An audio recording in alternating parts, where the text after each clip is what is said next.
Video देखने के लिए मोटिवेशनल कहानियों को सब्सक्राइब, लाइक एंड शेयर कीजिए।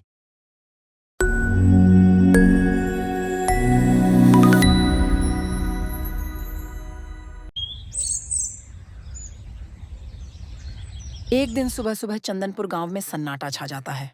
अरे बहन, तुझे पता है वो जो सुरेश है ना? कौन? वो तोतला? अरे वही जो सरपंच जी के घर के पास रहता है, उसका किसी ने खून कर दिया। तभी पुलिस की गाड़ी सुरेश के घर आती है। पुलिस वहां पर लाश को देखती है। सुरेश की लाश खून से लथपथ जमीन पर पड़ी होती है। पुलिस पूरे घर को अच्छे से देखती है। अच्छा, तो आप ये बताइए कि सुरेश की किसी से दुश्मनी थी या आपको किसी पर शक है? उसका आप सबसे कैसा रिश्ता था? अरे साहब, सुरेश हमारे गांव में नया नया आया था। दुश्मनी का तो हमें नहीं पता, लेकिन उसकी वो दूध वाले राजू से कुछ दिन पहले लड़ाई जरूर हुई थी। सुरेश ने राजू का सारा दूध बर्बाद कर दिया था। हाँ, और उस दूध वाले राजू ने उसे गुस्से में जान से मारने तक की धमकी दी थी। क्या दूध बर्बाद होने पर जान से मारने की धमकी? अरे हाँ साहब, वह बात कुछ ऐसी थी कि सुरेश राजू से रोज दूध लेता था, लेकिन आज तक उसके पैसे नहीं दिए। और उस दिन राजू सुरेश से पैसे मांगने के लिए घर आया तो सुरेश ने मना कर दिया और उसका सारा दूध भी बर्बाद कर दिया। फिर दोनों में बहुत बड़ी लड़ाई हो गई और उस दिन सुरेश को राजू ने धमकी भी दी थी। आप और क्या क्या जानते हैं सुरेश के बारे में? मुझे सब बताइए। और क्या सुरेश शराब भी पीता था? साहब, गांव में तो उसकी इतनी ज्यादा किसी से बोलचाल नहीं थी, पर हाँ, वह जब भी पास से निकलता था उसमें शराब की बू जरूर आती थी। वह हर रोज शहर जाया करता था, पर शहर में कहाँ जाता, क्या करता, ये भी हम में से किसी को नहीं पता। राजू के घर। अरे भाग्यवान, जाओ और जाकर दरवाजा देखो जरा, इस वक्त कौन है? राजू की पत्नी खिड़की से झांक कर देखती है तो उसे पुलिस की गाड़ी दिखती है। वो घबराती हुई राजू के पास जाती है। पुलिस? हमारे घर में पुलिस आई है। आप सच सच बताएं, आपने कुछ गलत काम तो नहीं शुरू कर दिया है ना? क्या पुलिस? अरे बाप रे, सुन, मुझे कहीं छुपा दे। अरे पर तुमने आखिर किया क्या है जो तुम पुलिस से छुपाने की बात कर रहे हो?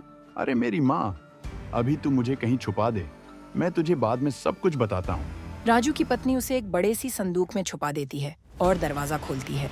क्या यह राजू दूध वाले का ही घर है? हाँ, घर तो उन्हीं का है। अच्छा, तो कहाँ हैं आपके पति? वो तो यहाँ नहीं है, वो तो शहर गए हुए हैं। अरे ये मेरी पत्नी है कि दुश्मन? क्या जरूरत थी बताने की कि यही मेरा घर है? तभी उसका दम घुटने लगता है और वो जोर जोर से खांसने लगता है। कौन है? कौन है अंदर? बोल, क्या किया है तूने? अरे साहब, मुझे माफ कर दो, मुझसे बहुत बड़ी गलती हो गई। अब आगे से मैं ऐसा कभी नहीं करूंगा। क्या आगे से नहीं करूंगा? तू कुछ करने के लायक बचेगा तभी तो कुछ करेगा ना। अरे मुझे क्या पता था कि इस गलती की मुझे इतनी बड़ी सजा मिलेगी। मैं तो बस दूध में पानी मिलाकर बेचता था और कुछ दिनों से पाउडर वाले दूध को बेचता था, पर मुझे क्या पता था कि इस गुनाह की मुझे इतनी बड़ी सजा मिलेगी। अच्छा, तो इसका मतलब कि तुमने सुरेश का खून नहीं किया? क्या खून? ये तो एक मक्खी भी नहीं मार सकते। इंसान का खून क्या करेंगे? पुलिस उनके घर से चली जाती है। इंस्पेक्टर पुलिस स्टेशन में बैठा होता है कि तभी फोन की घंटी बजती है। हवलदार, चलो जल्दी, हमें रामपुर जाना है, किसी का खून हुआ है। पुलिस जहाँ खून हुआ था वहाँ पहुँच जाती है। दिनेश क्या करता था और क्या उसकी किसी से दुश्मनी थी? नहीं नहीं, यहाँ पर तो उसकी किसी से दुश्मनी नहीं थी, पर वह अपने काम से शहर जाता था, पर वहाँ किसी से दुश्मनी हो तो पता नहीं।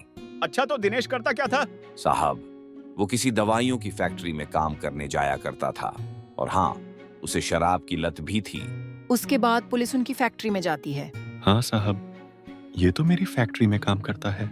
शायद आपको पता नहीं है, पर इसे किसी ने मार दिया है। बस इसी की पूछताछ करने के लिए हम यहाँ पर आए हैं।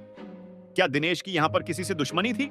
नहीं नहीं साहब, यहाँ तो उसकी किसी से कोई दुश्मनी नहीं थी। दरअसल दिनेश, सुरेश और रमेश तीनों बहुत अच्छे दोस्त थे, पर सुरेश और दिनेश पिछले कुछ दिनों से काम पर नहीं आ रहे थे। मैनेजर साहब, आपके इन दोनों कर्मचारियों की हत्या हो चुकी है। जी, हम रमेश से मिलना चाहते हैं। फिर मैनेजर रमेश को बुलाता है। क्या आप ही दिनेश और सुरेश के दोस्त रमेश हैं? जी हाँ, मैं ही सुरेश और दिनेश का दोस्त रमेश हूँ। तब तो आपको पता ही होगा कि सुरेश और दिनेश को किसी ने मार दिया है। जी हाँ इंस्पेक्टर साहब, मुझे आज ही सुबह पता चला। इंस्पेक्टर साहब, ये देखिए, मुझे भी कोई धमकी भरे खत भेज रहा है। हो ना हो, वह खूनी मुझे भी मारना चाहता है, पर मुझे समझ नहीं आ रहा है कि उसके हम तीनों से क्या दुश्मनी है। तुम शराब भी पीते हो? जी, वो कभी कभार। इसका मतलब कि तुम तीनों एक साथ ही शराब पीने जाते होंगे? सुरेश और दिनेश दोनों ही बहुत ज्यादा शराब पीते थे। कभी कभी तो शराब के ठेके पर ही पड़े हुए मिलते। इंस्पेक्टर शराब के ठेके पर पहुंच जाता है, जहां सुरेश, दिनेश और रमेश तीनों अक्सर जाया करते थे। इंस्पेक्टर फिर से सुरेश और दिनेश के घर जाता है और घर की अच्छे से जांच पड़ताल करता है। इंस्पेक्टर रमेश के घर का दरवाजा खटखटाते हैं, पर उन्हें वहां रमेश नहीं मिलता। वो दोनों कुछ ही दूरी पर जाते हैं, तब उन्हें रमेश भागता हुआ दिखता है। वो रमेश को पकड़ लेते हैं। बताओ, अपने ही दोस्तों का खून क्यों किया तुमने? बताता हूं साहब। सुरेश और दिनेश दोनों ने ही मुझसे बहुत सारा उधार ले रखा था और दोनों ही उधार चुकाने का नाम नहीं ले रहे थे। एक दिन जब मैंने दोनों से उधार मांगा, तब उन्होंने साफ साफ इनकार कर दिया। तब गुस्से में आकर मैंने दोनों को मारने का सोचा। उस दिन जब हम तीनों शराब के ठेके पर से निकले, तब मैंने सुरेश को बहुत ज्यादा शराब पिला दी और उसे छोड़ने के लिए उसके घर तक गया। वह शराब के नशे में था। मैं कुछ देर वहां पर बैठा और फिर मौका पाते ही मैंने उसे मार डाला और रात के अंधेरे में मैं चुपचाप वहां से निकल गया। और ऐसा ही मैंने दिनेश के साथ भी किया। और फिर पुलिस उसे जेल में बंद कर देती है। पर सर, आपको कैसे पता चला कि सुरेश और दिनेश का खून उसके ही दोस्त ने किया है? जब मैं दिनेश और सुरेश के घर फिर से गया, तब मुझे सुरेश के घर में सिगरेट का एक छोटा सा टुकड़ा और वैसा ही लाइटर मिला जैसा कि उस दिन रमेश के पास देखा था। वीडियो देखने के लिए मोटिवेशनल कहानियों को सब्सक्राइब, लाइक एंड शेयर कीजिए।